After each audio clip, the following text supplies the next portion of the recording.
Hi everyone, welcome back to another video. Today we're having an Inktober video. I know that this year I said I wasn't going to do any weekly Inktober videos as I'm very busy, and last year it done nearly killed me. So here are some of the Inktober's that I've done so far, and today I'm giving you a little bit of a tutorial on how I've been doing my Inktober's this year. But first, a word from our sponsors. Today's video is actually sponsored by Audible. Audible, if you don't know by now, is a service where you can listen to thousands and thousands of audiobooks. And Audible is actually offering your first audiobook for free, plus 2 Audible originals when you try out Audible for 30 days. You can visit audible.com/Piper or text Piper to 500 if you're in the US. Audible also offers a lovely range of Audible originals, and these are exclusive audio titles created by celebrated storytellers from worlds as diverse as theatre, journalism, literature, and more. Here are some audiobooks that I've been listening to and that I highly recommend you to check out on Audible. A great selection of crime novels from my queen Agatha Christie, and also some art audiobooks that I recommend having a listen to. As many of you know, I love reading, but I'm also very busy all the time, so audiobooks are the perfect solution for my busy life. Especially when working on an illustration or drawing, popping on an audiobook is the best addition to a self-care night. So yeah, go to audible.com/Piper or text Piper to 500 for my US viewers to get started. Links will all be in the description as well. So, with all that said and done, let's get into today's video. So I have a little Inktober plan on my iPad that I did late September. So this is where I basically sketched out and did a little plan for colors and everything. And today's prompt is day 23, hula hooping.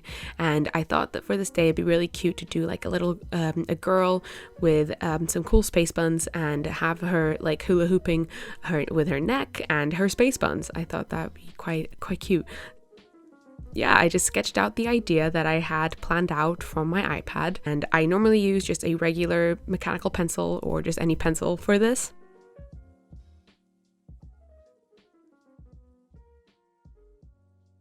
And I'll go in and make sure that everything is nice and proportional and that everything makes sense, because obviously you want to make all the mistakes in the pencil section of the drawing, because once you go in with inks and everything, it's a lot harder to backtrack. So I sketched her out with my pencil, and I've been doing all of my Inktober illustrations in my Talens art creation sketchbook.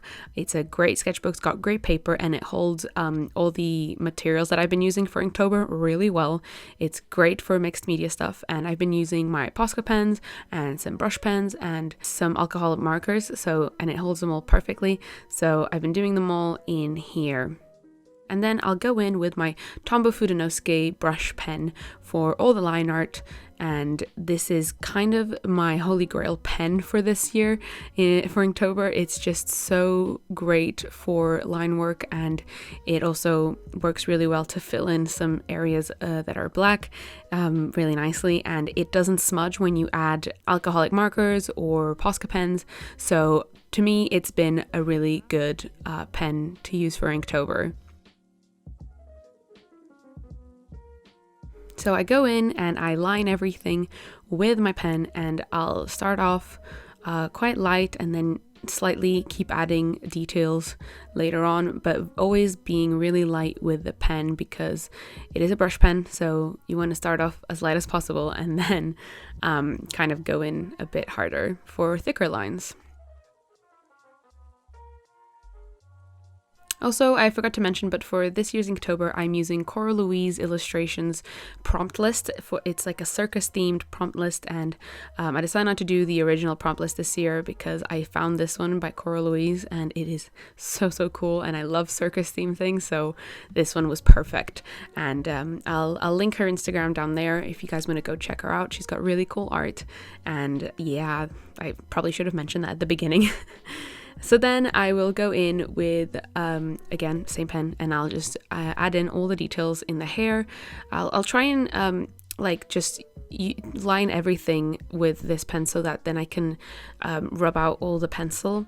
Of course, there are some details that I sometimes can't erase because some things I go in with my Posca pen, but I'll try and line as much as I can with this pen so that I can erase all the pencil as soon as possible.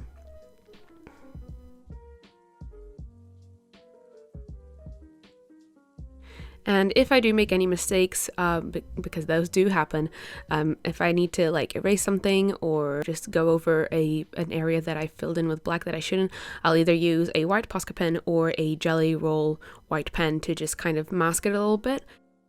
So don't be afraid to make mistakes, obviously. It's very normal. If I have to, I'll go over them with my red Posca pen, but normally they do get masked quite nicely.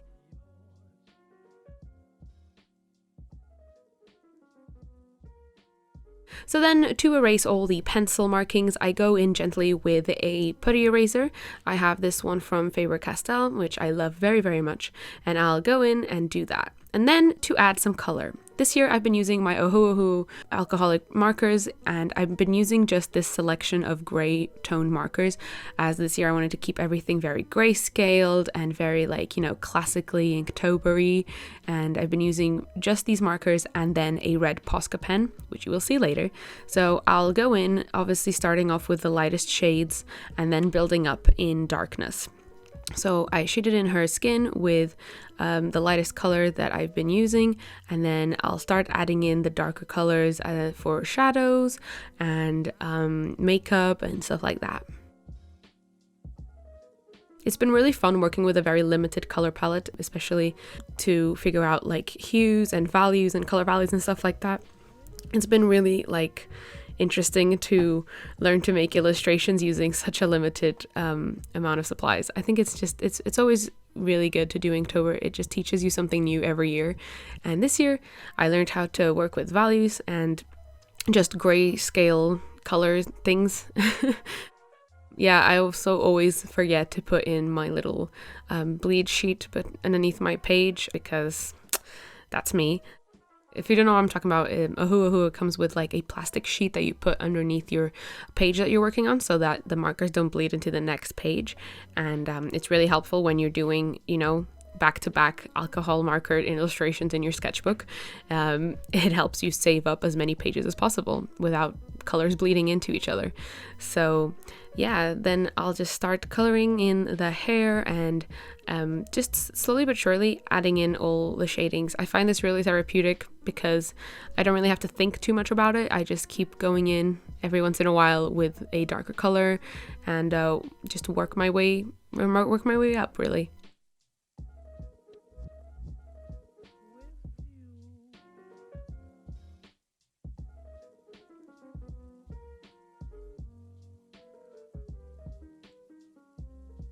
Every once in a while, I'll go in with the lightest color that I have and use it to blend in the new darker shades that I've used. This really helps to make everything kind of blend in seamlessly. And yeah, then a little while in, I'll go in with my red Posca pen. I've been using a medium tipped Posca pen, and I'll go in and add all the color highlights that I've had planned out. This is why I used a plan in my iPad, so I could figure out where to lay down the highlight red colors, and then I wouldn't, you know, stray off the plan. But yeah, I'll go in with my Posca pen and line and color in everything that I want to be red.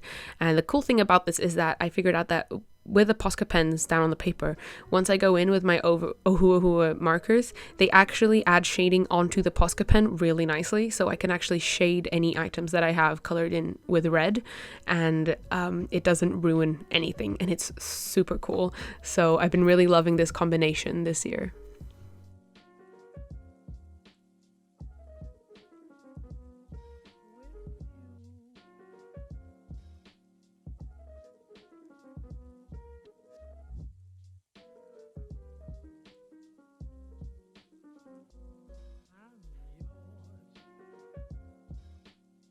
So yeah, as you can see, I then just go over the reds that I want to make darker with my Ohuhu markers, and it just creates different shades of red, which is really cool. And then I'll go in with my Jelly Roll white pen and add in all the highlights and all the like little shines to her face and the illustration, and this always makes the illustration really stand out and like look really finished, which is great. And last but not least, I'll go in with one of the darkest markers that I have and just add those last few really dark contrasting bits for the illustration. And that's normally, you know, like around the hair and the darkest shadows caused by other items on the illustration. And then of course I'll go in and blend those out with a lighter marker.